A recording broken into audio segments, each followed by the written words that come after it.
Hello guys, this is your friend and we are back with a new fanfic. Which is What If Godlike Naruto Got Harem with Kaguya, Jashin and Kami Part 1.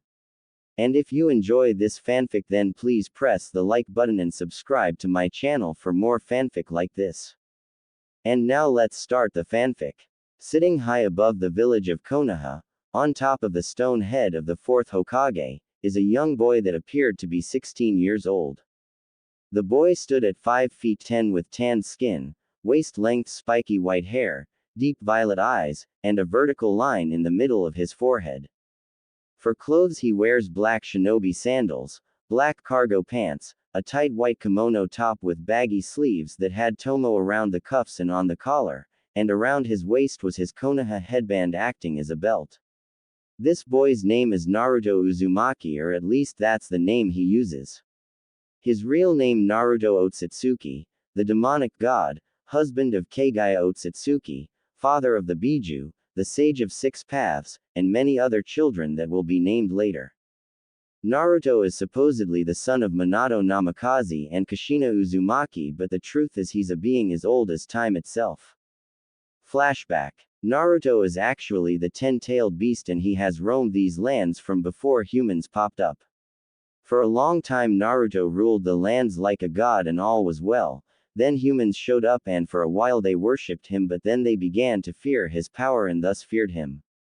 Some brave idiots tried to claim his power for their own only to end up being erased from existence. After a while of this, Naruto warned the humans to leave him be or he would erase them all.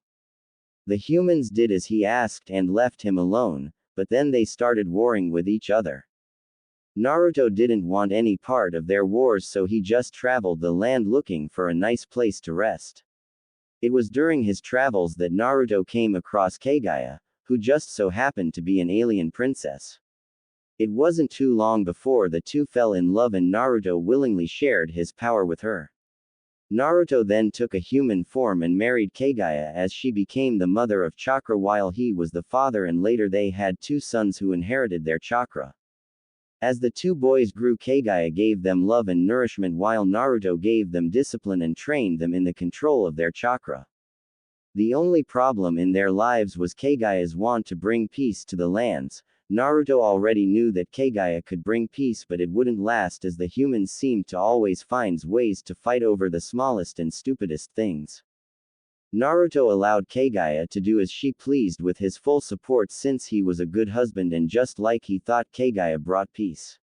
Though also like he thought, Kaguya's peace didn't last, as just like with him the people began to fear Kaguya and sought to dethrone her. Naruto of course didn't take the attacks on his wife well, and because of this he returned to his true form. A huge white 10-tailed wolf with forward-facing horns, think Ichigo's horns when he goes full hollow, and his tails actually being Hydra heads, and destroyed the armies that the humans sent to attack his wife. Naruto's return only sparked more fear into the people as they wondered what they had done to make the creature angry.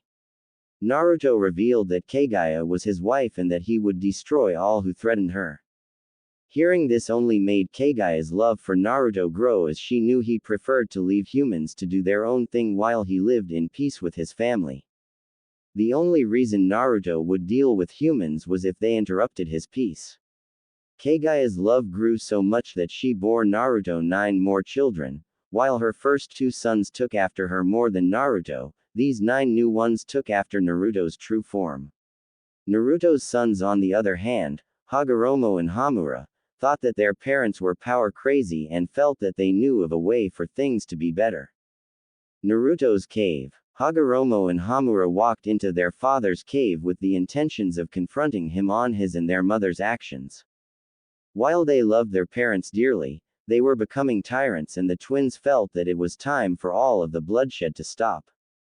They soon came across their father in his true form resting in the middle of the large cave.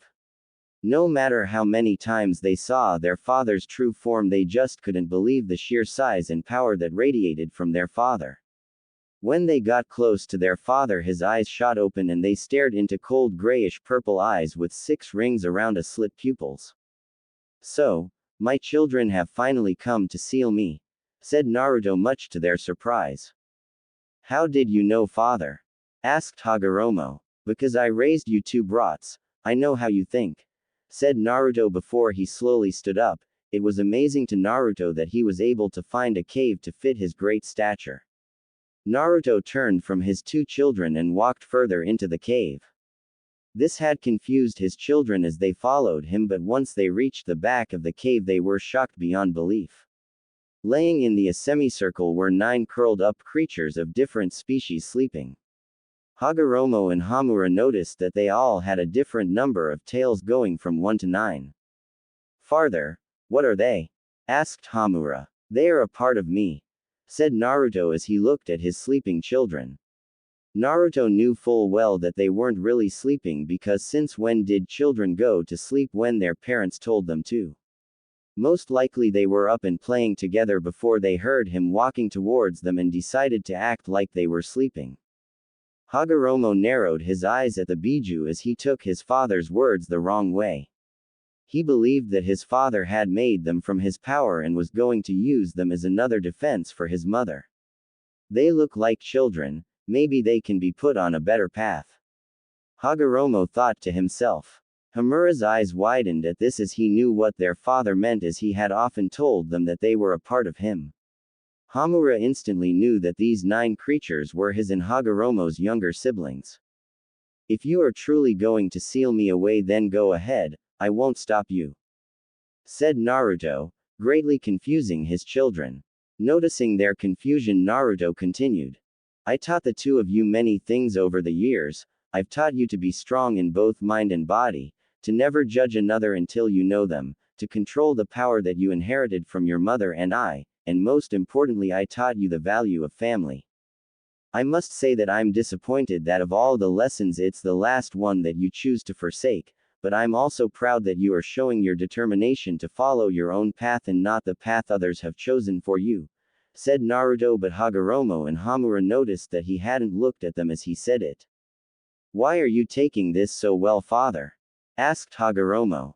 Because despite the fact you plan to seal your mother and myself away, you two are my sons and I love you, so I can't bear the thought of killing you. Sure, in my human form I'd be able to disable you without fatal injury, but in my true form even the smallest fraction of my power would be enough to kill you.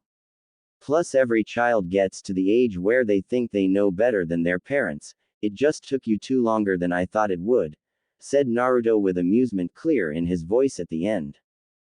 Humans have changed from what you once knew, father, said Hagoromo. Ha ha ha ha ha. My son, I have watched these humans since the day they crawled out of their caves and started to roam my lands. I've known of them before they knew of themselves, and while they might have changed some since their birth, their very nature has not changed.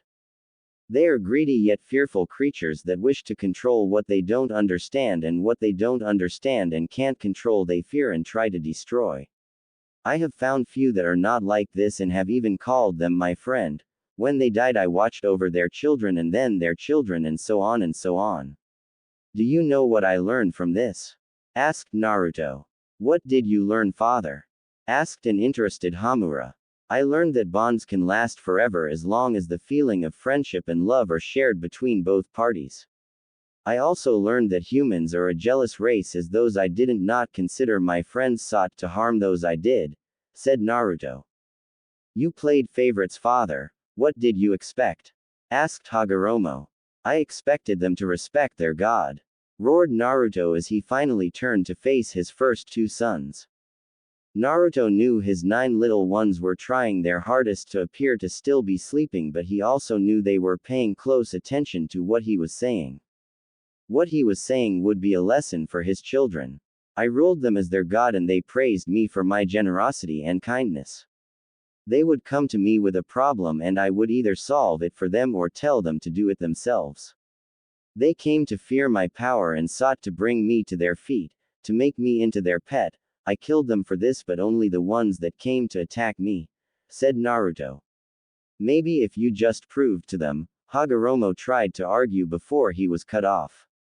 Foolish child. No god needs to prove themselves. Any being trying to prove themselves a god is either crazy or lying, said Naruto before taking a breath to calm down. Look, you two, I can admit that my rule wasn't perfect. I didn't love every damn human I came across and preferred that they leave me in peace. I was too detached while your mother loves them too much, said Naruto. Too much? She's killing them by the hundreds, argued Hagoromo. Your mother loves the humans so much that she is willing to kill hundreds to save thousands. She will force humans to stop their wars by killing the ones that don't stop fighting, and you should be glad for this because I had to talk her out of putting the whole damn world into an eternal illusion, said Naruto.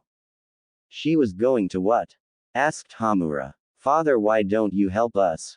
Asked Hagoromo, but Naruto seemed to ignore his question. Boys, I was too soft in my rule and your mother is too harsh. Maybe you'll find the right balance between how I do things and how your mother does things. Go ahead and do the sealing, but be ready to accept the consequences of your actions. The world is yours now, my children, do with it as you please, said Naruto, though only Hamura saw that Naruto was talking to the Biju while Hagoromo thought Naruto was talking to them. A few minutes later, Hagoromo and Hamura had finished sealing Naruto and were walking out of the cave as they decided to leave the Biju for later. This isn't right, Hagoromo, said Hamura. What are you talking about, Hamura? Asked Hagoromo. This doesn't feel anything like you said it would. You said that father would fight us so that he wouldn't be sealed, you said he would try to convince us to join him and mother, and you said he would berate us and disown us as his children. Father did nothing that you said he would, and now I feel great sadness inside of me after betraying my father, the man that loved us unconditionally for years and taught us everything we know while allowing us to form our own opinions on things rather than forcing us to think like him. I feel hollow inside, Hagoromo, said Hamura.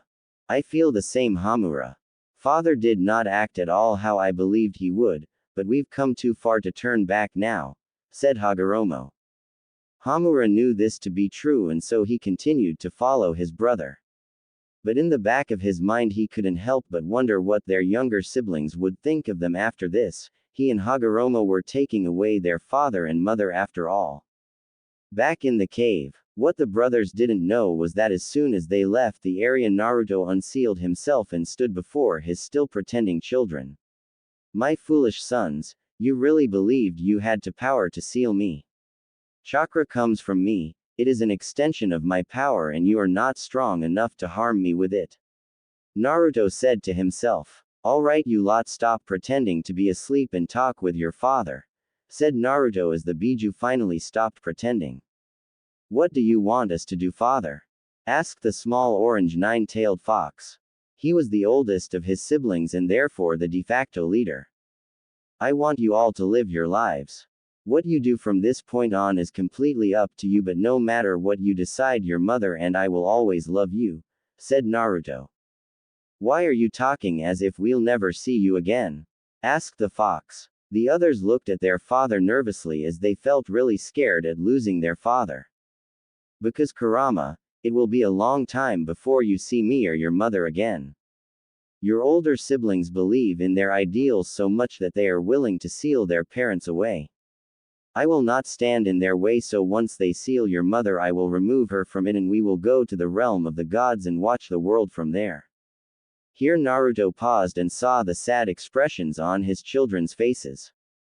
Do not feel sad, my children, just for you, once I free your mother we'll return here and spend as much time as we can with you before your brothers no doubt return.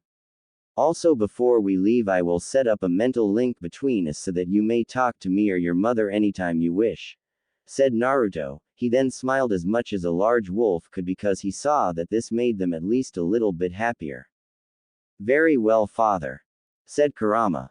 Good. Now come, children, it is time for you to sleep. And I'm staying this time to make sure you sleep, said Naruto as he narrowed his eyes at his sheepish-looking children at the end. He then used his tails to pick them up and lay them in the center of the cave as he wrapped himself around them. Not a second after closing his eyes did he open them again, thanks to feeling something pawing at his nose. In front of his nose he saw a small ball of blue and black fire in the shape of a cat with 2 tails, a small white dolphin horse with 5 tails, and a small white slug with 6 tails, all looking at him. Matabi, Kokuo, and Seiken, Didn't I just say that it is time for you to sleep? Said Naruto. I know daddy, but I just want to get this out before bedtime. Daddy, will you mate with me when I'm older? Asked Matabi. She was then suddenly pushed aside by her older sister Kokuo, who glared at her. Matabi, how dare ask such a question of father, have you no shame? Beside, it is obvious that as his most proper daughter, father will be courting me once I am of age, said Kokuo. Oh please Kokuo, you're not proper, you just have a stick shoved so far up your that you can't relax. Said Matabi. How dare you? Said Kokuo as the two of them started to butt heads. While they were fighting, Saiken took this as her chance to move closer to her father and started to rub her body against Naruto's nose. Ah papa, I would find it most enjoyable, if maybe, you would consider, mating with me when I'm older, but only if that's okay with you, said Saiken in her soft and shy voice. Naruto couldn't help but grin at 3 of his 4 daughters. He didn't know how the 3 of them developed a father complex, but he didn't mind, and neither did Kaguya, as she expected him to have multiple mates, plus since he was a god they didn't to worry any problems that might come from incest. Though Naruto did sigh at the fact that his children were only 5, yet they acted like teenagers. Enough you 3, we'll talk about this some other time, but for now it's time to sleep, said Naruto. Saiken nodded and climbed on top of his nose and went to sleep. Matabi and Kokuo stopped fighting and did as their father said, with Matabi climbing onto the top of his head and Kokuo climbed onto his back. Their brother and oldest sister were sleeping curled up in his tails. It took a whole week before Naruto felt that his wife was sealed away and quickly went and unsealed her, without Hagoromo and Hamura knowing, and brought her back to the cave to spend time with their children. For 3 weeks Naruto and Kaguya stayed with their children and showered them with love before they felt Hagoromo approaching the cave.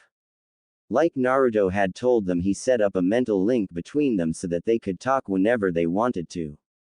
Naruto also told Kurama that since he was the oldest that he was in charge of his siblings and that it was his job to take care of them until he returned. With that out of the way, Kaguya and Naruto said goodbye to their children and left for the realm of the gods. Over the millennia, Naruto watched as his son Hagoromo gave humans chakra while Hamura watched over Kaguya's empty prison. Naruto became pissed though when Hagoromo sealed a biju into himself and tried to teach them his way of doing things while claiming to be their father. The biju didn't like this either, but they played along so that Hagoromo wouldn't try to seal them away permanently like he tried with their parents. For millennia the parents watched as humans began to abuse the power they were given, as their children were hunted like wild animals, used as weapons in wars, and finally they watched as humans rewrote history in their own way. They said that Naruto was a tree that bore fruit and made Kaguya into a power-mad human that only gained her power from eating his forbidden fruit. That last part usually made Naruto giggle a bit as he remembered that many times he had tasted her forbidden fruit. Later though, Naruto finally decided to return to the world with Kaguya, but Naruto decided to be reborn, so to speak, by injecting himself into Kushina Uzumaki while she was pregnant. Because of that she had triplets instead of twins, and though Naruto was technically a baby he could still change his physical self to be any age he wanted. Before this though, Naruto had quite a good time in the realm of the gods as he had become the mate of the goddesses Kami, Yumi, Jashin, and Amaterasu and had children with each of them. Not to mention he would temporarily return to the human world from time to time in order to feel nature of his lands around him once again, and there were 1 or 2 human women that caught his attention that he mated with. And while doing this he found that there were still people loyal to him and his wife, so he gave them a way to stay connected to them.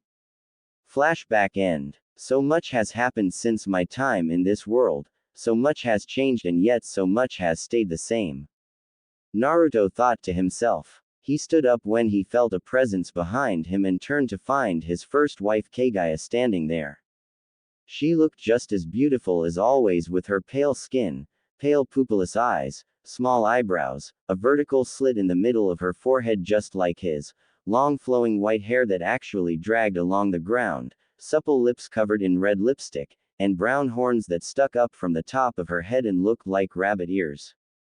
For clothes she wore a high-collared Harem kimono with tomo running down the center and edges of the gown, and it was also adorned with intricate gold and purple lines. Her kimono hid her body completely, but Naruto knew that under it was an hourglass figure with GG cup, a flat stomach, wide hips, thick thighs, long legs, and a fat round. "Hello my dear husband, how are you this night?" asked Kaguya. "I'm fine my dear. Our daughter and I graduated from the academy today, though it wasn't really that hard," said Naruto. "Please dear, from what you've told me that academy prepares you for nothing besides those stupid D-rank missions we've heard about. And speaking of our daughter, they wish to speak with us tonight, in person," said Kaguya. "Very well, have them meet us at the house and I'll be there shortly. There is a little problem that needs to be taken care of," said Naruto. Kaguya nodded and gave him a quick kiss before disappearing into a portal she created. Naruto then took off in a burst of speed into the forest just outside of Konoha's walls.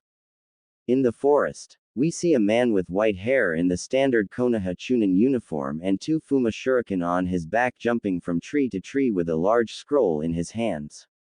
This Chunin's name is Mizuki and he just stole the forbidden scroll of seals from the Hokage Tower. He was trying to reach the border when he had to stop when he found someone in front of him. "Hey Mizuki-sensei, what are you doing out here?" asked Naruto. Mizuki glared at Naruto as not many people in the village liked Naruto or his sister and mother, Mito and Kushina. "You see, when Kushina gave birth, some crazy bastard came and ripped the Kyubi out of her and forced to attack the village.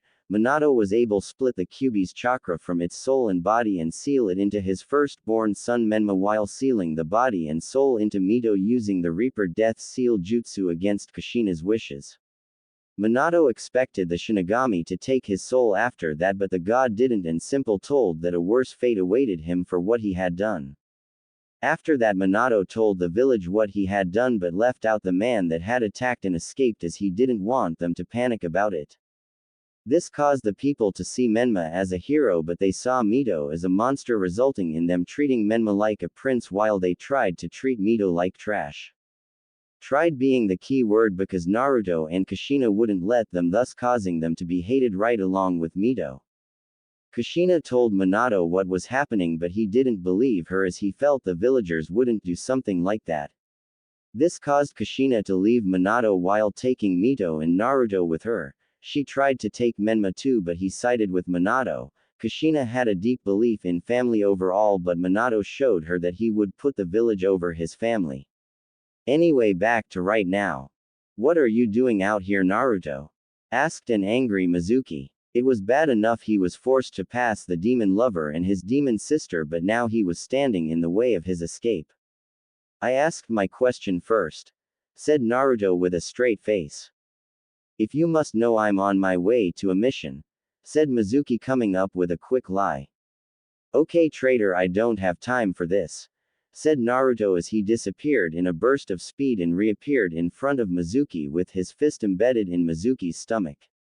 Mizuki threw up everything he had eaten during the day and fell to his knees. He could feel that some of his internal organs had ruptured as he struggled to breathe. "That should keep you still until Anbu get here to take you in, and if they hurry you may actually live through this night," said Naruto. It only took a couple of minutes before Anbu showed up and Naruto explained what had happened. All but one were skeptical that a new genin would be able to stop a Chunin, but they remembered who his mother was and her reputation. They took the forbidden scroll and Mizuki and left, but one cat-masked Anbu stayed behind. They just stared at each other for a few moments before held his arms out to her with a small smile on his face. The cat-masked Anbu quickly ran into Naruto's arms and hugged him tightly as Naruto returned the hug. "Papa," whispered the Anbu. "Hello my darling daughter. Won't you remove that mask and show Papa your face?" asked Naruto. The Anbu moved back and took off her mask, showing a beautiful face with soft fair skin, brown eyes, and long purple hair. "This is Yugao Otsutsuki, or Yugao Azuki is her cover name, Anbu captain of Konoha, and the daughter of Naruto Otsutsuki and Yami. How are you doing, dear? Is that Hayate boy treating you well? Asked Naruto, concerned for his daughter. While he had many daughters and few sons, Naruto treated all of his children well, as they were all special to him, whether they were minor gods like Yugao here or demigods like his children in Suna didn't matter to him. They were all precious gifts given to him by his mates. I'm fine, Papa, and yes, Hayate is treating me well. You don't need to worry so much about me, I'm a grown woman, said Yugao, though it did make her feel warm on the inside that her papa cared so much about her. To these humans you may be a grown woman, but to someone as old as me you'll always be that little girl in the purple sundress begging Papa to teach her about swords or to buy her a sword, said Naruto with a smile. Yugao smiled as she remembered her younger days when she spent so much time with her family before she was allowed to venture out on her own and choose her own path in life. Sure, since she was an Anbu captain she was loyal to her village, but her loyalties to her father, mothers, and siblings were much more important to her. Ha ha ha, did you just call yourself an old man, Papa? Asked Yugao with a laugh. An old man I may be, but I'm the youngest looking old man you'll ever meet. Now don't you have work to do?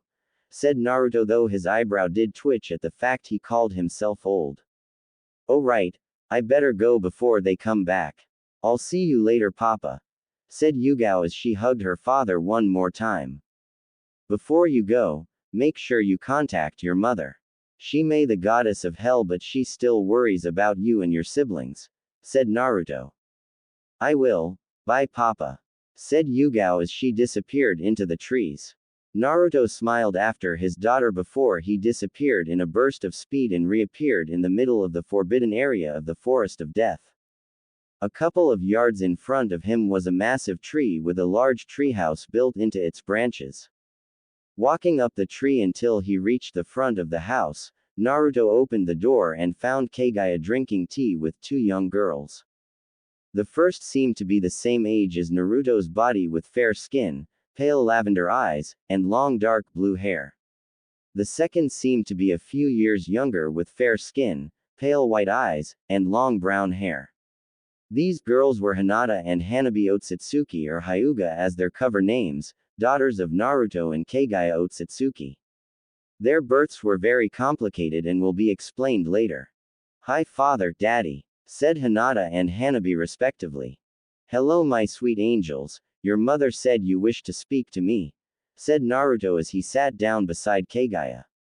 Yes father, but WWE really just wanted to get out of Hyuga compound, said Hinata.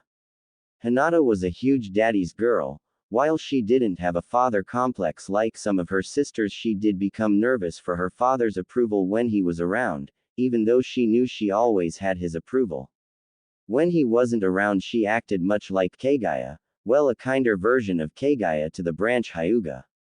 Yeah, plus that Hiashi was being a real pain in the again, said Hanabi. Hanabi was a daddy's girl just like Hinata, with the difference being that she became cheerful and outspoken when he was around rather than shy and timid. She also tended to act like Kaguya most of the time. Oh, and get this, he tried to marry her off to some 40-year-old rich noble from grass country, said Hanabi. This information made both Kaguya and Naruto stiffen and started to release an oppressive aura.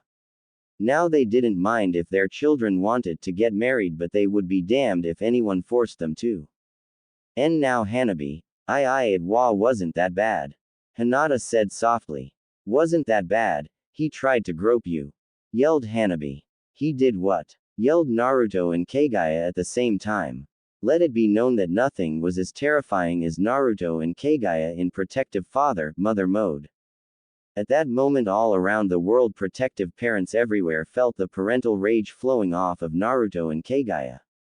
As one they all smiled wickedly, scaring whoever they were around at the time, before praying for damnation upon the one who was foolish enough to harm the child of a protective parent.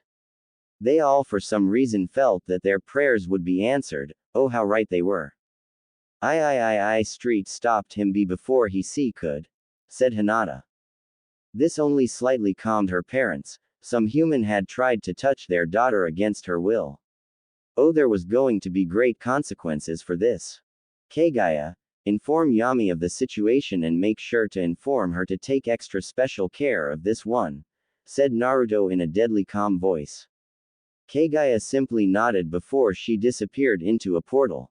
Hinata and Hanabi shivered at the mention of Yami, while they loved their mother Yami and she was always kind and loving to them.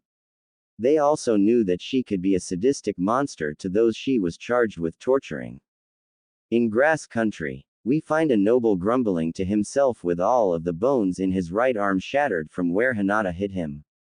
That stupid bitch, she should have been honored that I wanted to touch her large.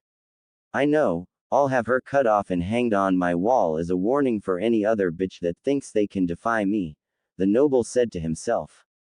Suddenly his escort stopped. Wondering what the hold-up was, he peeked and saw that every man that was escorting him was dead. Standing in the middle of the road was a beautiful woman with pale skin, bright red eyes, long obsidian black hair, an hourglass figure, long legs, wide hips, a firm and large G-cup. She wore a very revealing black thigh-length silk kimono and no type of footwear. This is the goddess Yami and she is not happy. So you're the fool who thought he could disrespect my daughter and get away with it, we'll have to fix that, said Yami with a sadistic smirk. The noble blinked and she was gone, which freaked him out. He blinked again and now she was holding him up by his neck. Let's go back to my place, I have lots of games we can play, said Yami as they began to sink into a flaming pit. She eased her grip enough for the noble to let out one last scream before the only ones that would hear him scream would be the damned souls of hell.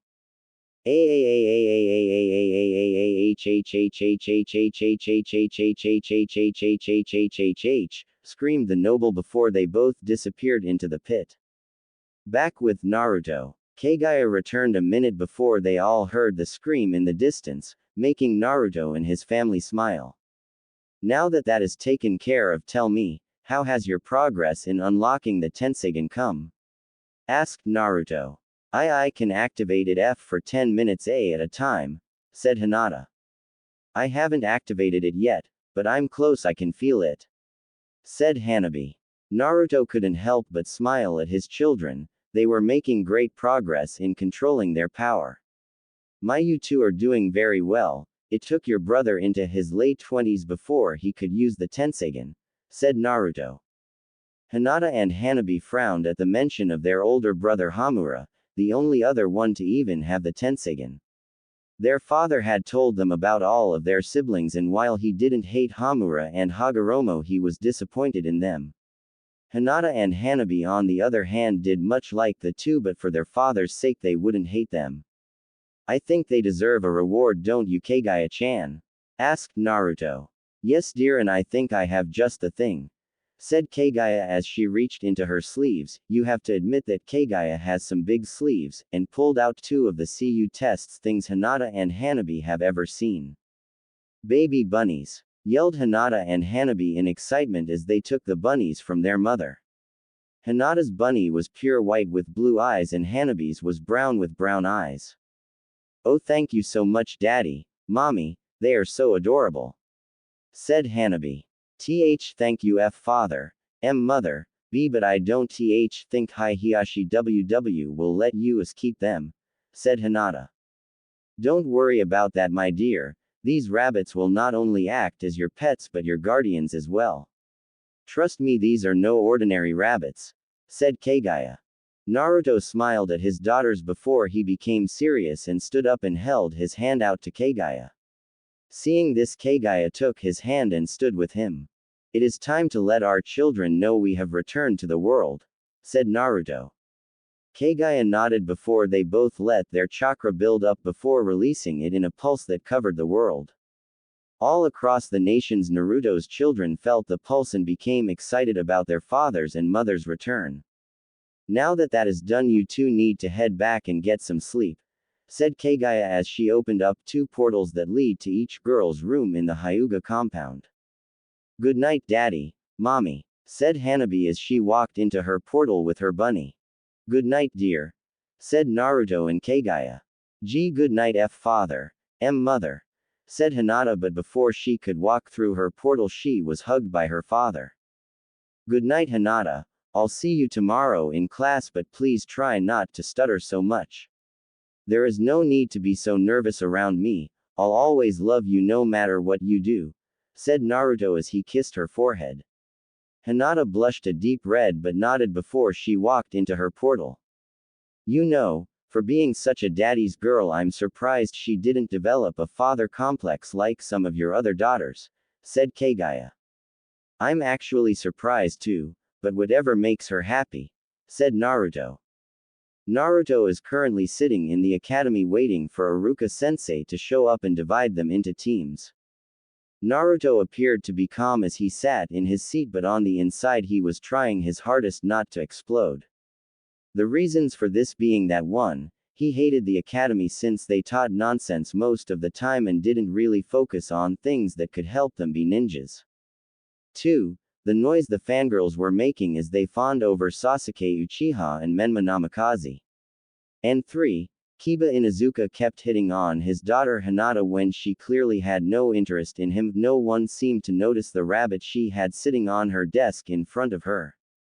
If it wasn't for the fact that Kiba's mother Sume was nice to Mito and his sister Hana was friends with Yugao, he would have neutered Kiba by now. He still might. Looking at Kiba, Naruto couldn't help but shake his head. The kid had great potential to be a taijutsu master and a great tracker along with his dog partner Akamaru, but he was too obsessed with proving that he was an alpha male and mating with who he felt was an alpha female, aka Hinata. Naruto didn't want Kiba anywhere near Hinata for the simple fact that Kiba was a horn dog. He knew Kiba had already slept with a couple of civilian girls that he only considered stepping stones to bedding Hinata. Naruto would kill Kiba and the entire human race, only saving those he liked, before he let that happen. The Inuzuka clan as a whole was actually in trouble because of Kiba's actions. It was a bad idea to sleep with a girl and then dump them after you were done in the first place. It was even worse when you're the clan heir, as your actions reflect on the clan. Because of Kiba's actions, a lot of male Inuzuka clan members were finding it hard to get dates or just to get women outside the clan to talk to them, which was bad since the Inuzuka clan was one of the few clans that believed in marrying outside of the clan in order to bring in new blood. Also, teams with Inuzuka males were given less missions that involved being around women, which were a lot.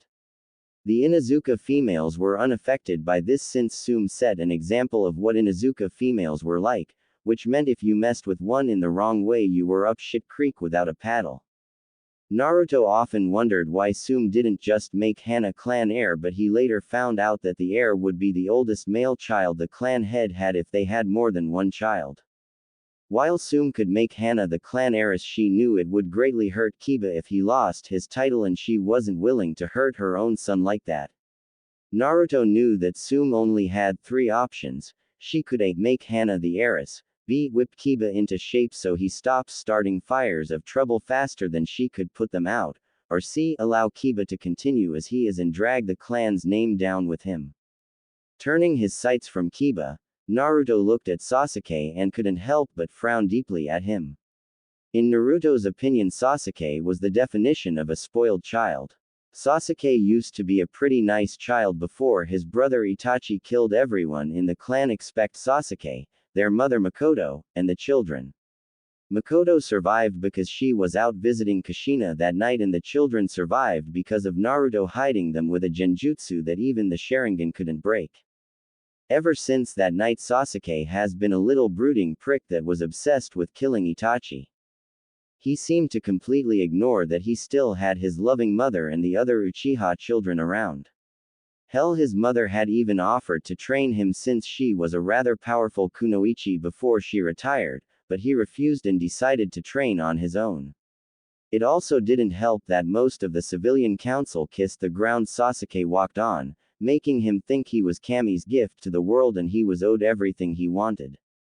Then came Menma, an arrogant child that just knew he had the power and skill to back it up. Being trained by both Minato and Jiraiya, plus looking like a younger version of Minato, has given Menma an ego that was as large as Sasuke's.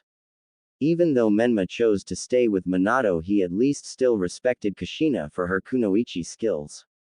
He also didn't bother much with Naruto and Mito. He was civil with them some of the time, but other than that you could barely tell they were related. Speaking of Mito, Naruto turned to his right and looked at his younger twin. Mito looked like a younger Kushina with violet eyes, fair skin, long red hair kept in a ponytail, an athletic but feminine build, large D cup, a slim waist, a large bubble butt, and long legs. For clothes she wore black high-heel sandals, black knee-length tights, and a tight long-sleeved top and showed off her midriff. Her Konoha headband was tied around her forehead, and around her neck was dark violet prayer beads with a silver medallion that had the image of a rabbit on one side and a wolf on the other, the symbol of her religion. She was currently bored out of her mind. Naruto couldn't help but smirk in amusement at that. Mito never did like being still for long periods of time. Mito and Kushina were actually the only beings besides his mates and children that knew who he was. Mostly, he told them that he was a god and that he was married to multiple women. Naruto told them when his body turned 14 and he got mixed reactions. Kushina was deeply shocked that her child wasn't technically her child but was in fact the god that the whole Uzumaki clan had worshipped. In the end she told him she didn't care and he was still her baby boy, and just because he was her god didn't mean she would let him do whatever he wanted. Naruto had laughed at that but couldn't help but feel touched at her declaration. Being a god that was around before everything, Naruto never knew what it was like to have a mother. He decided to let her continue to be his mother as he liked the feeling of having one. Mito on the other hand was crushed that he wasn't her brother. She greatly admired him and wanted to be just like him. That changed though when Naruto told her that he would still see her as a little sister, since just like not having a mother he didn't really have any siblings either. Mito's feelings changed over time though, and while she still treated Naruto as her brother she had also grown a crush on him. Naruto knew of her feelings of course but decided not to say anything. He'd wait until she decided to tell him herself. A few more minutes passed and Iruka finally came into the classroom, though he annoyed the fuck out of Naruto when he started a long and boring speech about how he was proud of them and how this was the start of their ninja life.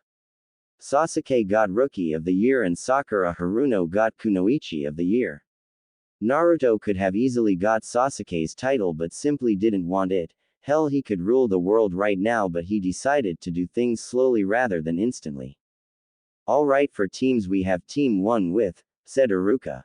Naruto decided to tune out Iruka since he could tell that teams 1 to 6 would be teams that wouldn't have anyone of interest on them. He did pay attention though when Iruka got to Team 7.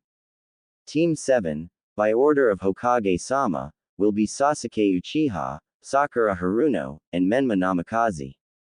Your sensei will be Kakashi Hatake. Team 8 will be Shino Aburame, Kiba Inuzuka, and Hinata Hyuga. Your sensei will be Kurenai Yuhi. Team 9 is still in circulation from last year. Team 10 will be Ino Yamanaka, Choji Akamichi, and Shikamaru Nara. Your sensei will Asuma Sarutobi. And finally, the first ever three-man cell, Team 11 will be Naruto Uzumaki and Mito Uzumaki. Your sensei will be Anko Mitarashi, said Iruka. The reactions to the teams were very different for each team. For Team 7, Sasuke just continued to brood. Menma was glad that he got a strong sensei but irritated as he knew Kakashi was going to be late, and Sakura was off in fantasy land with thoughts of being double-teamed by both Sasuke and Menma. Seeing Sakura's nosebleed, Naruto couldn't help but shake his head. He saw a great deal of potential in Sakura but she wasted it fawning over the reincarnations of his grandsons Indra and Asura. Yeah, he knew about Indra and Asura reincarnating and he was greatly disappointed in them. He felt that after they died the first time that they would learn to work together instead of fighting against each other, but of course they just continued to fight. Now that he was here though, he would make sure they stopped fighting. For Team 8, Shino showed no emotion about his teammates. Hinata showed a neutral face but was fuming on the inside about being on the same team as Kiba, and Kiba was extra happy about being on the same team as Hinata, plus someone he knew wouldn't be any competition for him for Hinata's feelings. Naruto was of course unhappy with the fact that his daughter would have to be around Kiba until she either became a Chunin or he killed Kiba. He put his money on him killing Kiba first. Not that he didn't believe in his daughter's skills, he just really didn't like Kiba being anywhere near his daughter. For Team 10, Ino was fine with her teammates since they were friends for their whole lives, but was upset at not being on a team with Sasuke or Menma. Shikamaru seemed to not care, and Choji just kept eating his chips. For Team 11, Mito couldn't be happier since she was on a team with her brother, as this meant she could get much stronger by learning from him as well as their sensei while continuing to learn from their mom. Naruto was also happy with his team as he greatly enjoyed his sister's company and she was a hard worker. It only took about an hour for the senseis to come and pick up their students, though Kakashi wasn't with them. Before any of them could call for their team, something broke through the window and landed in front of the class. It turned out to be a woman with lightly tanned skin, purple hair done in a spiky fan ponytail, pupil-less brown eyes, a slim but athletic build, large D-cup, and firm. For clothes she wore a mesh bodysuit with nothing underneath, an orange mini skirt, silver shin guards, black sandals, a snake fang necklace, her headband around her forehead, and an open tan trench coat. Behind the woman was a banner that said, "The Sexy and Single Anko-sama." Alright brats, if still don't understand from the banner, then I'm the Sexy and Single Anko-sama and I'm here for my team, so Team 11 stand up, said Anko. At that, Naruto and Mito stood up and Anko got a good look at them before nodding her head. Hey Nai-chan, you mind if I do introductions with you since I only have 2 genin? Asked Anko. Not at all, Anko. Team 8, you're with me, said Kurenai. Kurenai was a rather beautiful woman with fair skin, long untamed black hair that reached her upper back, unique red eyes that had an additional ring in them, a slim build, and D-cup with only a little bit of makeup consisting of purple eyeshadow and red lipstick. For clothes she wore a red mesh armor blouse with only the right sleeve visible, over that is a broad material that resembles bandages with a pattern that looks like rose thorns, her hands and upper thighs are wrapped in bandages, her headband in on her forehead, and she wears regular sandals. With that, Team 8 and Team 11 went with Kurenai and Anko to Kurenai's favorite tea house, though they had a little trouble getting service since Naruto and Mito was there, but a small amount of killing intent from Naruto fixed that. Mostly because a small amount to Naruto was a life-threatening amount to a normal person, and while Kurenai and Anko felt him to it, they didn't say anything since they felt he was in the right. Alright brats, let's get down to business and do introductions. Nai-chan and I will go first to show you how it's done, said Anko. Naruto's sweat dropped at the fact that they believed that they didn't know how to introduce themselves but let it go as just a human thing, though Mito's sweat dropped to when she noticed this and the fact that Kiba nodded along with it. I'll go first. My name is Anko Mitarashi. I like dango, snakes, my friends, training, and torturing people. My dislikes are traitors, rapists, those who take my dango, fangirls, and my former sensei. My hobbies include torturing people at T&I, eating dango, hanging out with my friends, leaving men with blue balls, and drinking sake. My dream for the future is to kill my former sensei, said Anko with a sadistic smirk. Naruto briefly wondered if Jashin had a child she didn't tell him about, but threw that thought away as his mates told him everything. My name is Kurenai Yuhi. I like my friends, tea, roses, and genjutsu. My dislikes are perverts, rapists, fangirls, people who look down on serious kunoichi, and a certain book series. My hobbies include hanging out with my friends, reading my favorite book series, Ninja of My Heart, and punishing perverts. My dreams for the future are to show the world that genjutsu is an art that shouldn't be looked down on, meet the author of my favorite book series, see my team become successful in their ninja career, and to have a family, said Kurenai. Alright, with this out of the way, we'll start with my team since I only have 2. You go first, Snow Top, said Anko. Fine, my name is Naruto Uzumaki. I like my family, my friends, nature, ramen, dumplings, training, and writing books. My dislikes are rapists, child abusers, war, people who disturb my peace, and people who disrespect my family and try to harm my sister. My hobbies include relaxing in nature, writing my books series, training, hanging out with my friends and family, and I've been known to play music every now and then. My dreams for the future are to live in peace with a large family, said Naruto. Wait, what book series do you write? Asked Anko.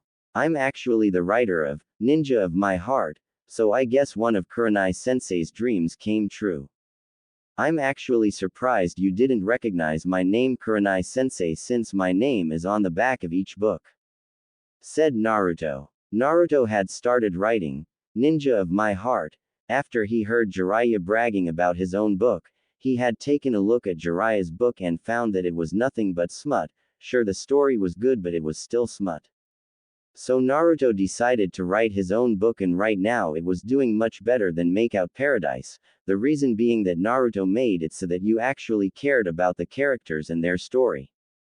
There was in the story, but instead of mindless fucking it was intense, passionate love making. In Naruto's opinion, a good scene didn't just give you a nosebleed but also a boner that lasted even after the scene was over. It also helped that you didn't put in every chapter, that way it had build up. Kurenai quickly took out her copy of his third book and looked on the back and saw that his name was in the bottom right corner of the book. Kurenai's eyes sparkled at finally meeting her favorite author, but decided to hold back her excitement until after introductions were done. Then she could ask the questions she always wanted to ask. Although she didn't show it, Anko was excited too since she also loved the book. She didn't say so earlier because she always teased Kurenai for always being in the book. Needless to say, she was extremely happy to be teaching her favorite author. Well, anyway, let's continue with introductions. You're up, Red, said Anko. My name is Mito Uzumaki. I like my family, my friends, ramen, training, and reading. My dislikes are perverts, rapists, and any villager that can't get past their hatred.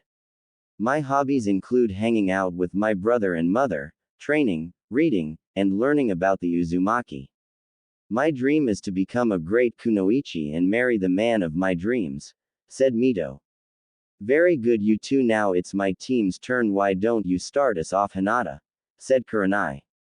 Hinata glanced over to her father with a blush on her cheeks. Naruto simply nodded to her with an encouraging smile.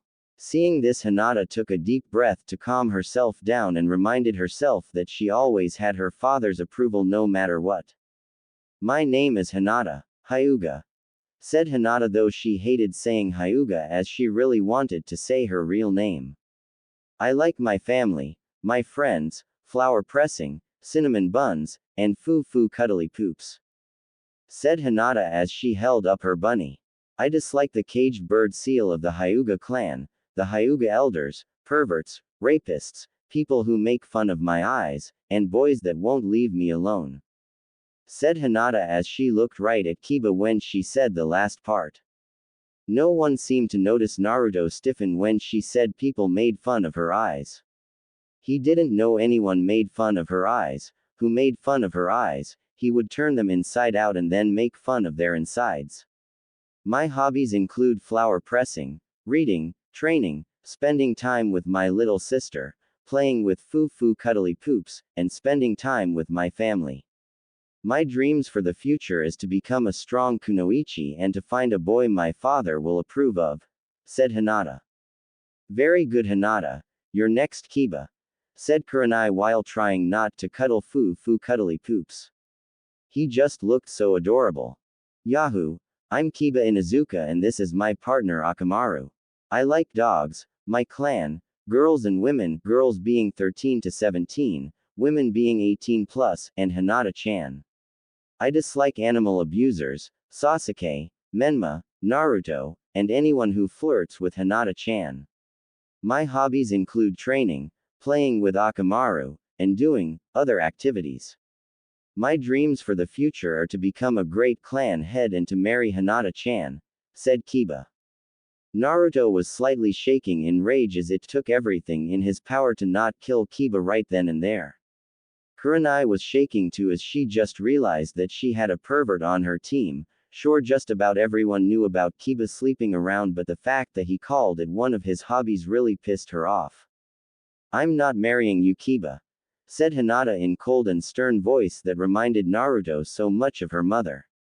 On the outside Hinata appeared calm, cool, and collected, but on the inside she was a raging inferno of anger that she was desperately trying to keep contained. "That stupid mutt, how dare he say something like that out loud and in front of my father no less, I have never been so embarrassed in my life."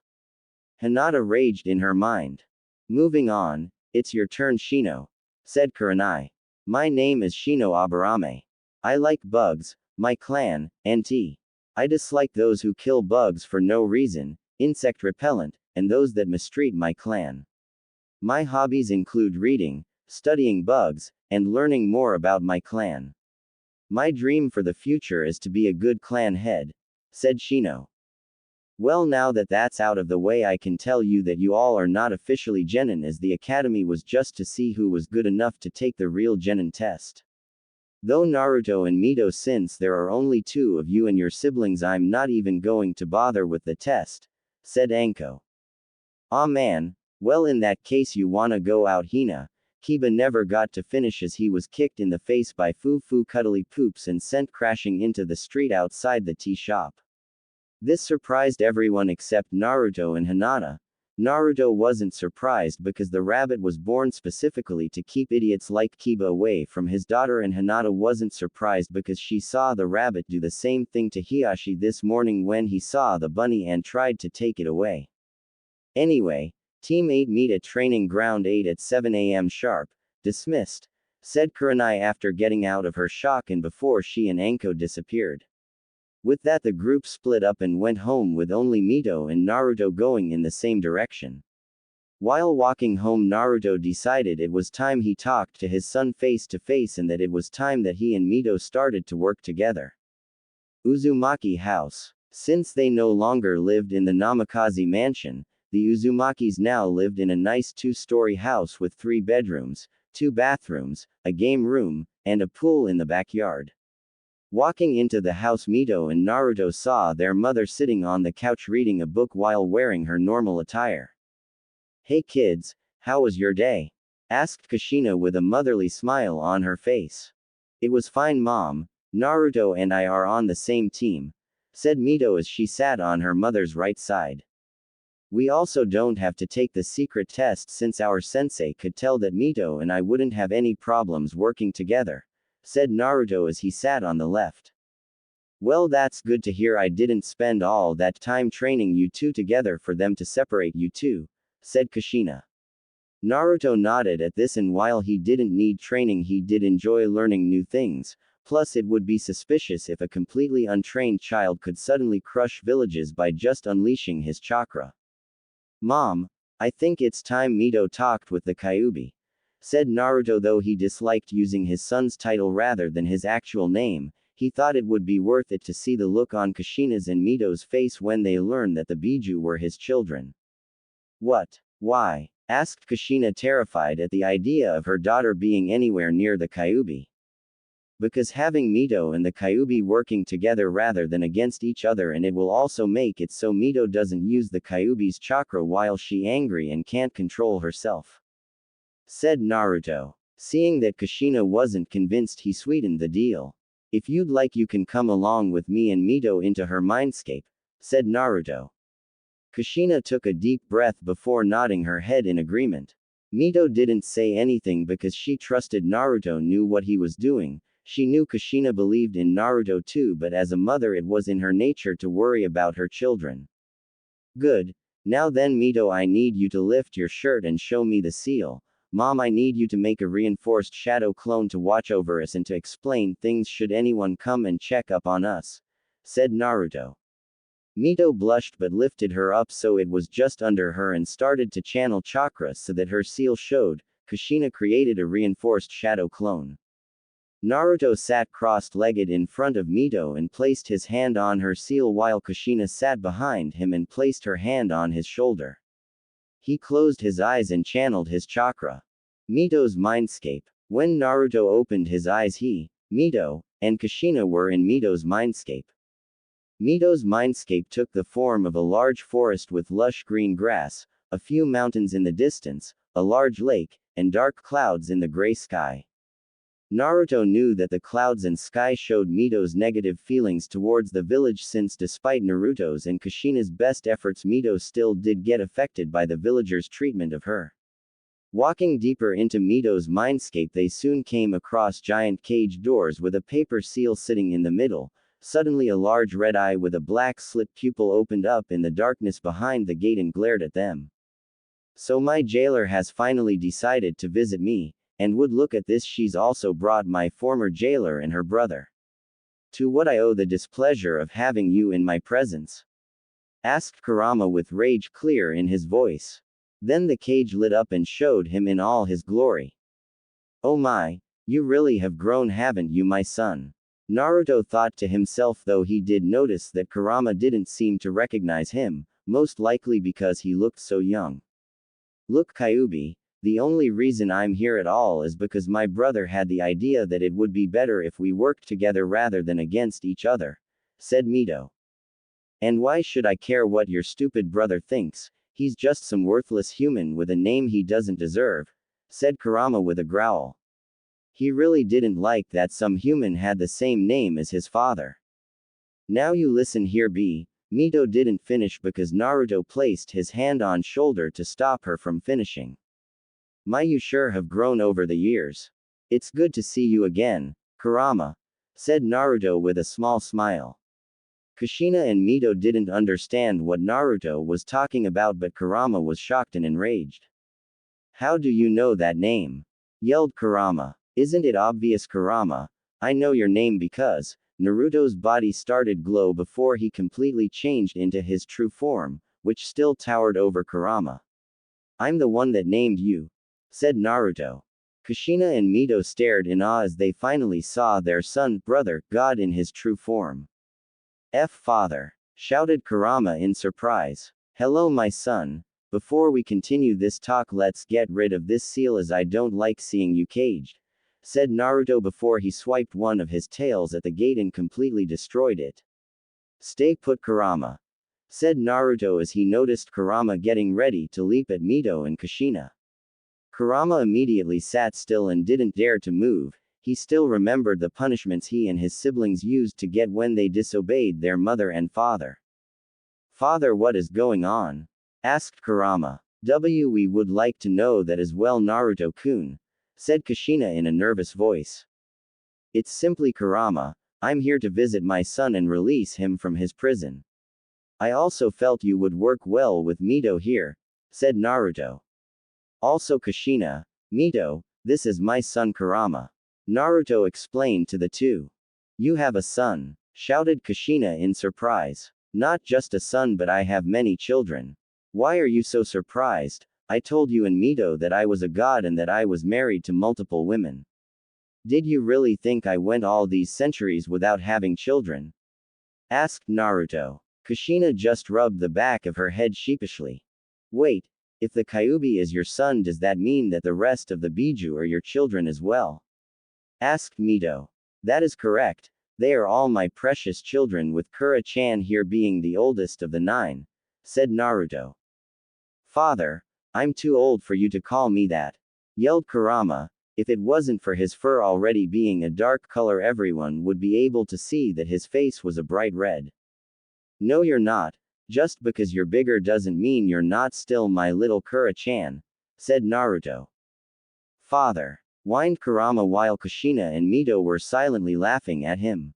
Wait, brother, do you have any human-looking children? Asked Mito. I do. In fact, most of them are either the same age as you or older, with only a few being younger, said Naruto. Really? Who are they and how is that possible? Asked Kushina, forgetting that this is a god she is talking about. Nothing is impossible. I'm a god, Mom. I can be in multiple places at once, so while you were changing my diaper, an older version of me was out taking care of my children. It's an ability I used often when I was a baby, since I didn't want to worry you with your newborn suddenly disappearing on you for long periods of time. I'm also all-knowing, but I don't use that power often since I like surprises. I let Kami be the all-knowing one in the relationship, said Naruto, smirking at Kushina's sheepish face. She should have known it was something like that. As for who they are, well, I guess I can tell you the ones here in Konoha. You already know Kura-chan here. There is also your former student Yugao-chan, then there is Hinata-chan, and my youngest right now is Hanabi-chan, said Naruto. Mito was shocked that she'd been going to school and was friends with her brother's daughter all this time and didn't know it. Though thinking about it now, it all made sense. Hinata was a very nice and sweet girl, but when you angered her, she was like a force of nature that wouldn't be stopped until she wanted to stop. She was drop-dead gorgeous with a body that most grown women would kill their own mother to have, not to mention she carried herself like she was divine royalty. Mito at first thought it was because she was a Hyuga, but now it made sense. Hinata Hyuga was the daughter of a god, so she was divine royalty. Hell, everything about her screamed that she was divine now that Mito thought about it. Even her voice, which was soft and gentle, carried a shit ton of raw power behind it. Kushina, on the other hand, looked like her brain just exploded. Kurama, she could understand even Yugao since not many knew anything about her family. Most believed that her parents were ninja that died in war. But Kushina knew Hinata's and Hanabi's mother personally. Hell, she was there when both girls were born, so how was Naruto the father? Wait. How is that possible? I was there for when those two were born, and I know Hitomi didn't cheat on Hiashi, so unless you god beamed your sperm into her, how are you the father? Asked a frantic Kushina. This actually got Naruto to chuckle, as he actually could do something like but chose not to. It felt way better to make babies the old-fashioned way. Well, I guess I could tell you. Do you wish to hear the story as well, Kurama? Asked Naruto before asking his son the question. Actually, yes. You may have told me of my little sisters, but you never actually explained how they came to be. I at first thought you had just adopted them into the family until now, said Kurama. And you accepted them like they were blood related anyway, and for that I'm proud of you, Kurama, said Naruto with a smile that Kurama returned. If I'm going to tell this story, I better go get your mother so she can see you again and make sure I don't leave anything important out, said Naruto before disappeared from the mindscape. Once Naruto was gone, an awkward silence overtook the ones that were left. Desperate to break the silence and stop the awkwardness, Kushina decided to ask a question. So since you're Naruto's son, does that make me your grandma? Asked Kushina. No, just because my father accepts you as his mother does not mean you have any relation to me or the rest of my siblings, said Kurama with a sneer. What's with the attitude? Can't we just get along? Asked Kushina. I think you're forgetting that for years you had me chained to a moon with stakes going through my tails, joints, and stomach. As far as I'm concerned, you have a lot to make up for before we can get along. You are nothing like Mito, said Kurama. What do you mean she's nothing like me? Asked Mito. Not you, child. I meant the woman you're named after. Mito Uzumaki Senju was actually a good friend of mine. When I was sealed in her, I was free to move around as I pleased. I could see and hear through her senses, and she would talk to me almost every day. It saddened me when she died, but at least she said goodbye. When I was transferred to your mother, I knew she wouldn't be the same as Mito, but hoped to have at least a good relationship with her. Instead, I got treated like a feral animal that needed to be restrained and ignored unless she needed my chakra for some reason, said Kurama. Kushina wanted to say something to this, but she couldn't. She had done everything that Kurama said she did, and now she was panicking a bit since she treated the son of her god in such a shameful way. The only plus side she saw was that she could at least make up for her past actions. What about me? How do you feel about me? Asked Mito. Neutral as of right now. Sure, you may have caged me and ignored me, but that's just because you didn't know you could talk to me. Though don't think I didn't catch that beast comment you would have made if father hadn't stopped you, said Kurama with narrowed eyes as Mito sheepishly rubbed the back of her head. At that point, Naruto returned with Kaguya sitting on his head. Kushina and Mito were in awe of Kaguya's beauty and the power that radiated from her. Mito noticed the similarities between Kaguya and Hinata, not just in the eyes but also in how they carried themselves. After Naruto laid down on his belly, Kaguya stepped down from his head and walked up to Kurama. Kurama shrunk down in size until he was about an inch shorter than Kaguya, and with that done Kaguya hugged Kurama around his neck and Kurama nuzzled into his mother. "I missed you, my son," said Kaguya in a loving motherly. "I missed you to mother," said Kurama before he pulled back from the hug. "My little Kura-chan has grown so much over the years," said Kaguya with a smile. "Mother, please, not you too," whined Kurama. "Oh hush, as your parents were allowed to call you cute pet names. Now your father tells me he's about to tell you how Hinata and Hanabi were born, so everyone get comfortable as it's a rather long and complicated story," said Kaguya. When that everyone got comfortable with Kurama laying on his stomach while Kushina and Mito sat next to each other, Naruto changed into his human adult form, which made Mito and Kushina blush at how handsome he looked, before sitting against a tree with Kaguya sitting on his lap and snuggling into his arms. "You know, before Hinata was born I was surprised Kaguya Hime here even wanted more kids after having Kura-chan and the others," said Naruto with Kurama still grumbling about being called Kura-chan. "It's not like I didn't want more children, I just didn't want to have 9 children at the same time again. You have no idea how hard and painful it is to push out 9 kids, especially 9 Biju-sized kids," said Kaguya. Kushina paled at this. Sure, she loved all of her children, even Menma, and would gladly give birth to them again if given the, but even she had to admit that the process was horrible. She only had to do it 3 times, but Kaguya had to do it 9 times. Kushina couldn't imagine the levels of dedication and love it would take for her to push out 6 more kids. Hell, after she had Menma she had cursed out the doctor for telling her that Naruto was coming, and after that she had to have another doctor come help her because she punched out the first one for telling her that Mito was coming. There was no telling how much of the hospital staff she would have gone through if she had to push out 6 more children. "Right, sorry dear. Anyway, one night Kaguya and I were just relaxing in our little house, but she looked so beautiful to me and I just had to have her. So after a rather intense makeout session we ripped off each other's clothes off, I bent her over the table, and shoved my," said Naruto before Kurama interrupted. "Father, I think you can skip this part," yelled Kurama in horror at the images assaulting his mind. It was bad enough when his mother and father had given him and his sibling the talk, he didn't need the image of them doing it in his mind.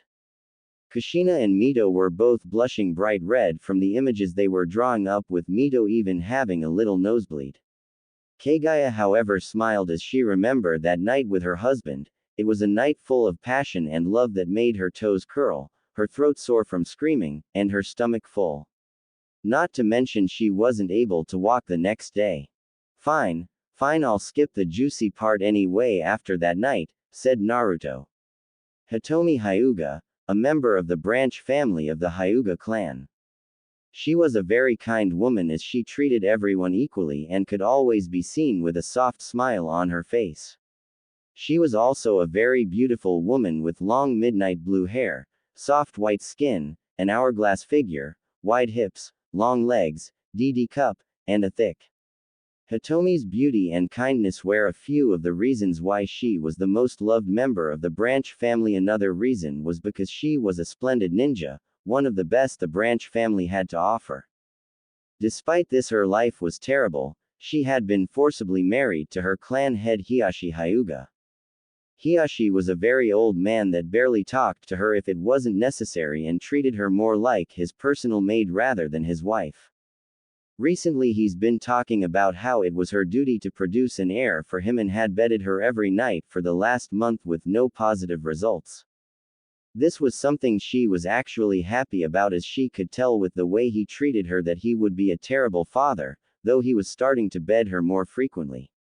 These days he tended to get mad at her when she told him that she still wasn't pregnant, as if it was her fault. The smile she was once known for always having had become a rare sight due to just how unhappy she was. Hitomi was currently sitting in the Hyuga garden among all the flowers while looking at a medallion in her hands. The medallion was silver with the image of a rabbit on one side and a wolf on the other and hung from dark violet prayer beads. Her friend Kushina had given it to her when she noticed just how unhappy she was and told her to hold in her hands while praying and she would receive help. Story pause. We will have a long talk about you giving out our medallions, Kushina. Though you did it for the right reasons, our medallions are only meant for the faithful. Next time simply pray to us yourself and we will do what we can, said Kaguya. Kushina looked down like a child being scolded by their mother after being caught eating cookies before dinner. It was worse because when she was little, Mito told her not to give the medallion to others or it could anger their gods. Story restart. Hitomi knew that this medallion belonged to Kushina's religion, but she didn't put too much stock in the idea of getting help from Kushina's god. Now, though she was pretty much out of options, as she could tell that not only was Hiashi becoming angry with her but so were the elders, and it probably wouldn't be long before they arranged for her to have an accident, and just married Hiashi to someone else. Having no other options other than to take a chance, she clenched the medallion in her hands and began to pray. Please, if you're listening, I need help. The man that is supposed to love me doesn't, and I fear for my life should I not fall pregnant soon. If I do fall pregnant, I fear for the well-being of the child as well, for my husband is a cold and uncaring man, he is but a puppet that the elders use to do as they wish. Prayed Hitomi. She then felt the medallion become warm in her hands and saw it start to glow before everything around her seemed to slow down before coming to a complete stop. The birds had stopped in mid-flight, the fish in the koi pond next to her had stopped swimming, and even the gentle breeze she was enjoying had stopped. A Hyuga, it has been some time since I've spoken with a Hyuga, said Naruto as he appeared behind Hitomi in his adult human form. Hitomi quickly turned around at the sound of his voice and couldn't help the light dusting of pink that came to her cheeks. Are you Kushina's god? Asked Hitomi. Yes, I am. Of the two gods of the Uzumaki clan, it is the wolf that stands before you while the rabbit rests. Now tell me everything and leave nothing out, said Naruto. With that, Hitomi began to tell Naruto everything that had happened to and around her while Naruto closed his eyes and listened. Once she finished, Naruto did not like anything he heard. Truly, you humans can be the most disgusting of beings at times. To think that the descendants of my wife and I would enslave their own family members, said Naruto. Lord. Hitomi trailed off for his name. Naruto, said Naruto, knowing that Hitomi would most likely believe that Kushina simply named one of her sons after her god. Lord Naruto, what do you mean by your descendants? Asked Hitomi while believing that Kushina named one of her sons after her god. It is like I said, the Hyuga clan is directly descended from my wife and I. In fact, the Hyuga clan, Uchiha clan, Senju clan, Uzumaki clan, and the Kaguya clan are all direct descendants of my wife and I. But you did not call me here for a history lesson. The situation with your clan is far more dire than you understand, said Naruto. How so, Lord Naruto? Asked Hitomi. The branch family have figured out that they outnumber the main family and were planning an uprising, since even with the caged bird seal they believed they could overtake the main family. The elders also figured this out, and because of this they married you, the most loved branch Hyuga, to the clan head. They've given the branch family a false belief that now that one of their own is in such a high position that they have a chance to be free of their slavery, said Naruto. But the elders won't allow that, said Hitomi in a sad voice. Correct. They simply married you to Hiashi in order to placate the branch family. Most likely they expected you to be pregnant by now so that you could give birth to an heir that would most likely inherit your natural skill before they killed you off and made a show of having Hiashi mourn you to trick the branch family into believing he actually cared, said Naruto. But he wouldn't really care. It'd be just a show to keep the branch family in line and the thought of rebellion far from their minds. What would happen to the child if their plan succeeded, Lord Naruto? Asked Hitomi with a bit of fear in her voice at what the fate of the child would be. If you would have birth a son, the elders would have most likely groomed him to be just like Hiashi, only he would be worse. Not only would he do the same thing to some young woman that Hiashi is doing to you, but since the boy was born of a branch Hyuga, the branch family would trust him, and in return he would take even more of their freedoms. If you had birthed a girl, they would have most likely destroyed her self-esteem until she simply did anything that was asked of her without question, then married her off to some noble that promised them either money or political power, said Naruto. Hitomi clenched her fists that this information, as she didn't want either of those to happen. Is there a way you can help me? Asked Hitomi. Not just you but the entire clan, but I need to speak with my wife first, so give me a moment, said Naruto. Hitomi nodded at this and watched as he closed his eyes, and she guessed had a mental conversation with his wife.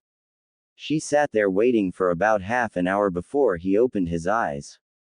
Hitomi-san, would you like a nanny job? Asked Naruto. I guess, said Hitomi, a little confused by the question. Just then Kaguya appeared in a flash of light while standing next to Naruto. Hitomi was taken back by Kaguya's beauty and could only guess that this was the wife Naruto was talking about. So this is the woman you wish to help? Asked Kaguya. Yes dear, this is Hitomi Hyuga, said Naruto. Kaguya started at Hitomi for a while before speaking. Very well, you will be sleeping on the couch for a month after this, beloved, said Kaguya. Story pause. I did not like that couch, said Naruto. Well, you shouldn't have taken the birth of our daughter away from me. Be lucky I still allowed you in bed for, said Kaguya. I don't want to hear this, yelled Kurama. Yeah, but you'd kick me out as soon as we were done. I don't know why though, as you love it when I, said Naruto before he was interrupted. Will you shut up and finish the story? Yelled Kurama, really not wanting to hear more. Fine, but I don't know why you're complaining. That move I do is how you and others got here, said Naruto. Father, yelled Kwama. Meanwhile Kushina and Mito were blushing at the information they were receiving, while Kaguya had a slight nosebleed as she thought about that move. She really loved that move. Alright, damn, stop yelling. Anyway, said Naruto. Story restart. Yes dear. Hitomi, my wife here, Kaguya, is pregnant with our next daughter. In order to help you in this clan, I will transfer our daughter into you so that as she gets older she will reshape the Hyuga clan into something to be proud of.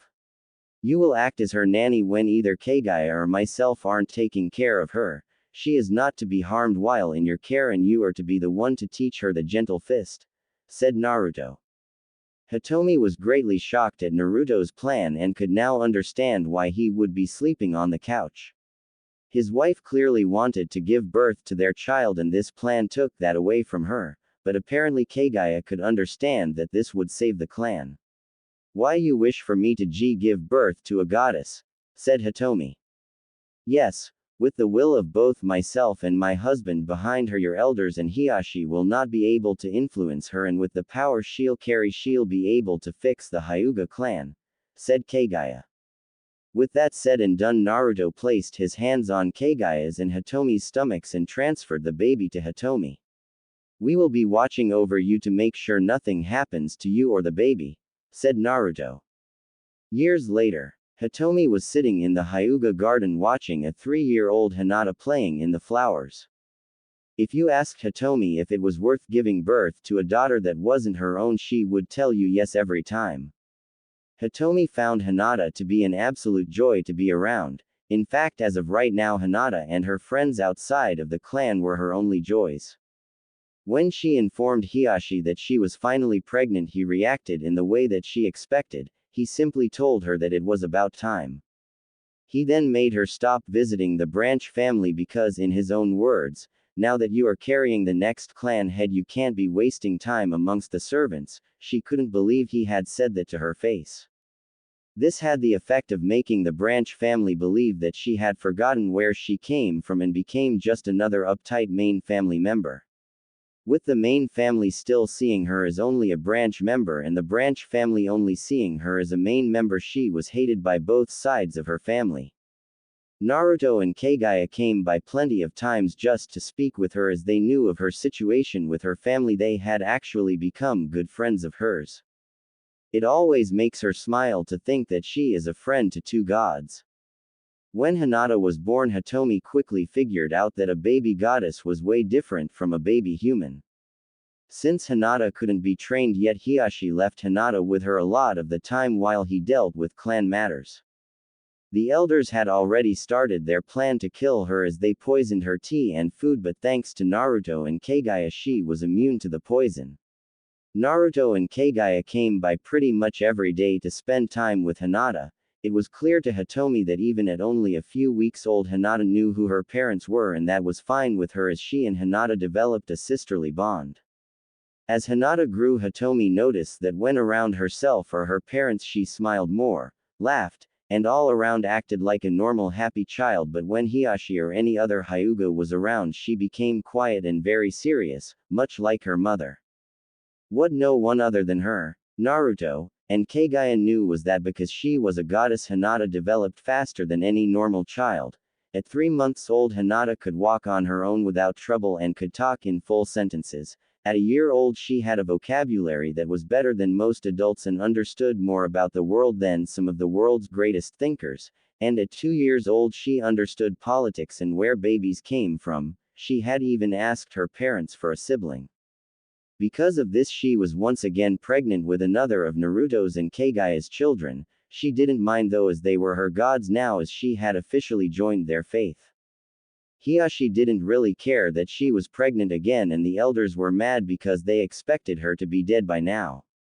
She did worry though, because at 2 years old Hinata was kidnapped by a Kumo Jonin and she believed she'd be in trouble for that, but Naruto assured her that it was fine as apparently Hinata hadn't even woken up during the whole ordeal. It made her sweat drop that Hinata was such a heavy sleeper. Suddenly everything started to slow to a stop and she felt the medallion she had hidden under her kimono start to become warm. She knew this meant that her gods were coming. And just like she thought, Naruto and Kaguya appeared in front of her in a flash of light. "Father! Mother!" squealed Hinata as she ran over and hugged both of her parents, who returned the hug. "Hello Hinata-chan, how are you doing?" asked Naruto. "I'm very well, father," said Hinata. "Are you behaving for Hitomi?" asked Kaguya. "Yes, mother," said Hinata. "And how are you, Hitomi?" asked Naruto. "I'm fine, Naruto. Are you and Kaguya here on pleasure or business?" asked Hitomi. "A bit of both. We wanted to see Hinata-chan while also checking on you and the baby, but we also want to discuss what to do concerning the elders' plans," said Naruto. "They've grown tired of waiting for the poison to kill you and have decided to kill you as soon as the baby is born. We will not allow this to happen, as you have become a dear friend to us," said Kaguya. "I won't let them hurt my big sister or my little sister, so I'll destroy them," said Hinata as she activated her Byakugan. "No, Hinata, you need to remain a simple child for now. Let your father and I handle this," said Kaguya, though she did have a small smile on her face at her daughter's protectiveness. Hinata deactivated her Byakugan and nodded to her mother with a pout on her face. This just made Kaguya hug Hinata close, as she loved when her daughter acted cute like that. With that, Naruto and Kaguya discussed their plan with Hitomi before spending some time just talking as friends and playing with Hinata before they left. Months later, just minutes after Hanabi was born, Naruto appeared and replaced Hitomi with a lifeless copy he made. After taking Hitomi away and disappearing, one of the Hyuga elders came into the room and injected a very deadly toxin into what he believed to be a sleeping Hitomi. The next day the elders told everyone that she had died due to the stress of childbirth, never knowing the truth of the divine intervention that had occurred. Story end. With that done, Kaguya and I visited Hanabi-chan as often as possible, with Hinata-chan acting as the protective older sister she is, said Naruto as he finished the story. "Wow. So that's how it all happened. Wait, what happened to Hitomi if she didn't really die?" asked Kushina, wanting to know what happened to her friend. "She works as one of my personal servants. She lives in the realm of the gods now since she married Susanoo," said Kaguya, shocking everyone other than Naruto. "Well, I think that's it for story time, so we'll be going." Kura-chan, I won't be taking you out of Mito just yet, as I feel you two will work great together. Get to know her, Kura-chan, as I know you will come to like her," said Naruto while rubbing his son's head.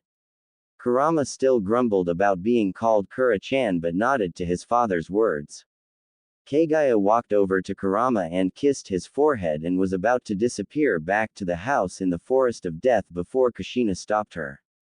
"Wait, please come stay with us in our home. I'd like to get know my goddess and I guess my daughter-in-law," said Kushina. Kaguya stared at Kushina for a few moments before she nodded. If her husband could see this woman as a mother figure, then she could as well. Kaguya and Kushina disappeared from Mito's mindscape, with Mito quickly following, leaving on Kurama and Naruto. "Say what you want to say, Kurama. I felt you having something important to say since I got here," said Naruto. Kurama stared at his father for a few moments before taking a deep breath and looking down. "I'm sorry," said Kurama in a soft voice. "Sorry? Sorry for what, Kurama?" asked Naruto. He then noticed Kurama's body shaking and saw what looked to be a tear run down his right cheek. "I'm sorry that I failed you and mother. Before you left you said it was my job to look after the others and I failed. Because of my incompetence, myself and the others are sealed away and need you and mother to come save us. We've been used as weapons and slaves. My younger siblings are suffering because I was too weak to protect them like a big brother should. You gave me one task, protect my family, and I failed miserably. I'm no better than Hagoromo," said Kurama with tears having increased while he was talking, to the point that the fur on his cheeks have become matted. "That's enough, Kurama," yelled Naruto. Kurama quickly looked up and saw that Naruto had returned to his true form and was looking down at him with narrowed eyes. "Return to your true size, Kurama," said Naruto, as Kurama said nothing and just did as his father said. "Now you listen to me. You have nothing to be sorry about, my son, as you did your best to protect them. I watched you and the others from the realm of the gods, and I saw how growing up you helped the others train in their powers, how helped them avoid the humans, how you broke up and resolved the fights you all would get into, and I saw how whenever a group of humans would start to hunt down one of your siblings that you would cause destruction somewhere else just to lure them away. You may only see your one failure, but I see your many successes. As for you being weak, it took Indra's reincarnation with power of the eyes a third as strong as mine and Kaguya's to subdue you, and took the combined might of Asura's reincarnation and the strongest Uzumaki to seal you. You, my son, are not weak by any means. And you are nothing like Hagoromo. I love your older brother, but you two are nothing alike. When came down to humans or family, he chose humans while you chose family. It's that decision that makes you vastly different from your brother. You both may have strong personalities and strong wills to follow through with your ideals, but you are completely different beings," said Naruto. Kurama smiled as much as he could up at his father, the words he said filling his heart with joy that in his father's eyes he hadn't failed at all. He would take his father's words to heart and use them to strengthen himself, so that when the time was right and he was released from Mito, he would be able to protect his whole family. It was his job as their big brother after all. "Now no more crying, my son. After all, we can't have people find out that the big bad Kyuubi can actually cry now, can we, Kura-chan?" said Naruto with a teasing smirk on his muzzle. "Damn it, father, will you stop calling me that?" yelled Kurama, though he did have a slight smirk on his face. He then became surprised when his father placed his forehead against his own, and Kurama could the warmth coming his father flow thought out his whole body. His father hadn't done this since he was a little kid.